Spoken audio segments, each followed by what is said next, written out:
When did your group, Anonymous Four, get together, and what kind of music did you start singing?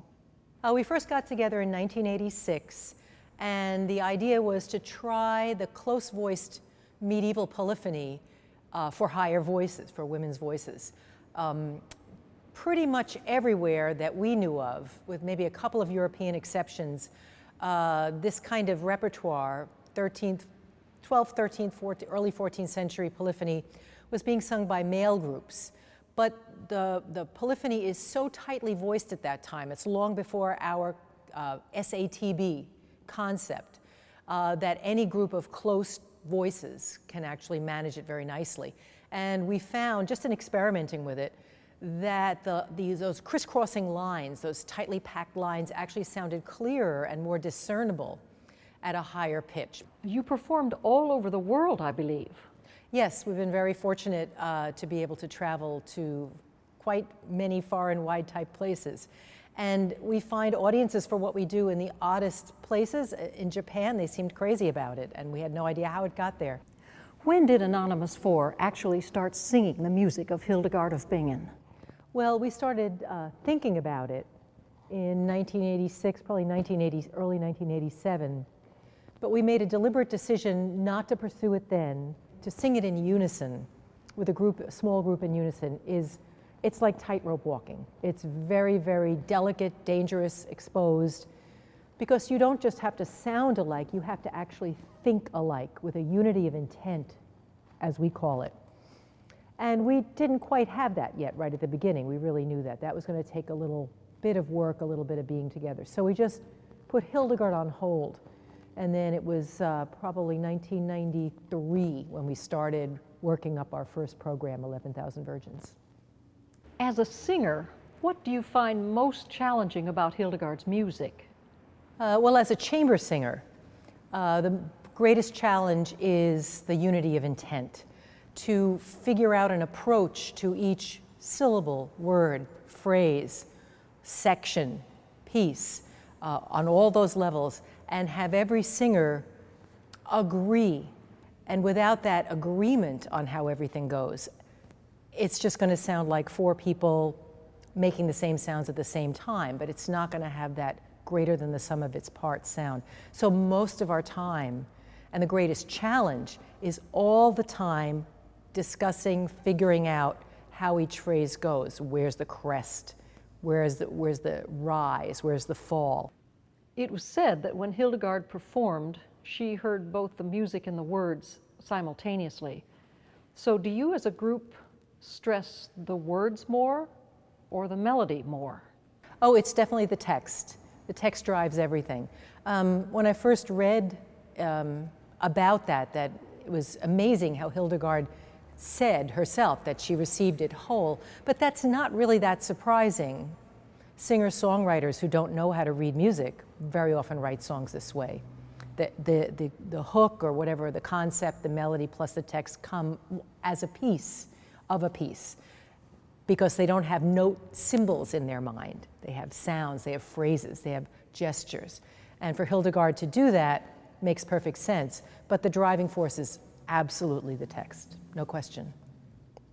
Susan, could you help someone who is new to Hildegard's music to know what to listen for? Really, to hear Hildegard as she was heard or perceived at her time, you'd need some context.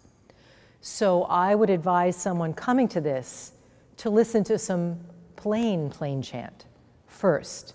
Hildegard wrote her pieces, her chants, as pieces for the liturgy. And so the way we did it, Anonymous Four, in our first Hildegard recording, was we made sure that her chants were placed among the normal chant that would have been heard with it at her time. And really, Hildegard doesn't strike you. The striking differences about her writing don't really come across unless you hear her in context next to the plain chant. There's a lot of, some musicologists refer to them as cells. They take certain melodic gestures, cells of maybe 3 to 10 notes in there that seem to recur very frequently within certain of the chant modes that she uses. And she'll sometimes write songs that go from one mode to another or have a little shift of mode in the middle. That's one of the main ways her chants differ from standard chant. However, many people think of Hildegard as very ancient chant, but really for chant it's late. Whereas plain chant from earlier times, or even almost contemporary with Hildegard, would never have been signed. For an author, for a composer to sign chant, say, I wrote this, would have been the sin of pride. You would not sign something that was meant for corporate worship. This was an anonymous gift, just as J.S. Bach signed all his works, Soli a Deo Gloria. In the Middle Ages, they took it one step further. To God alone the glory, and you don't even know who I am.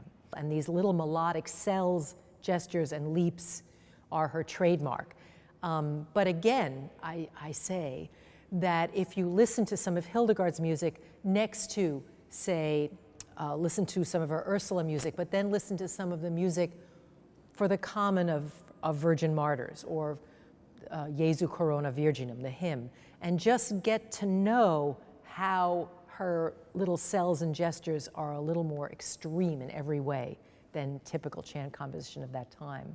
And you'll start to pick up the style even better than if you just listen to Hildegard alone. Hildegard said that she heard the music, the words and the melody coming through her visions. Do you think that this was the case? I don't know if she, like Mozart, would hear a composition fully formed, but it's possible to me that she has this set of melodic gestures, and certain words would probably incite certain gestures, references to spiritus or other, or martyrdom or the blood. They seem to be knit with certain cells at times. I mean, that's anecdotal. There are musicologists who have done actual, almost computer-aided studies of how the words and the cells go together. But, you know, I think she said, she cursed someone by saying, and you, after you die, you'll go to the land where there is no music. So that I'm quite sure that in her visions, she heard that sound was an integral part. How could it not be? Do you think that Hildegard's canonization will increase her popularity? I'm not sure. She may seep out past that group of people who have cultivated her so far. I mean, we have a German Pope now. And so that probably helped this along, because Hildegard in German lands has been considered a saint, as much as a saint. And I think more people will hear about her and read about her. There is also the possibility that she's misinterpreted as a kind of a feminist that she was not. She was really a woman of her times, only more so. Whether she was really striking a blow for feminism, she referred to herself as a weak little woman very often.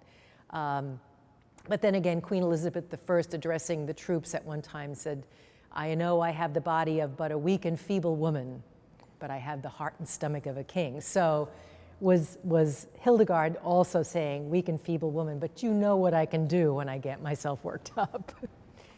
And an iron backbone. Susan, is there anything else you'd like to tell us today? Well, I'd like to say, don't be afraid of singing Hildegard's music, whether you're on your own or in a group. But the one thing that I advise is to take the text completely apart from the music first. Say it as poetry until you fall in love with it as a poem. And only then, after you've figured where the phrases stop, where they arc, where they end, until that's understood, don't even look at the music. The more you know the text and fall in love with it that way, the quicker your job will be with achieving success with the music, and what people might see as musical obstacles. All those challenges seem to be really lessened if you're in love with what you're singing, with the color of it, the poetry of it, the words, just the way it rolls in your mouth, and then add the music, and it's really a much easier job.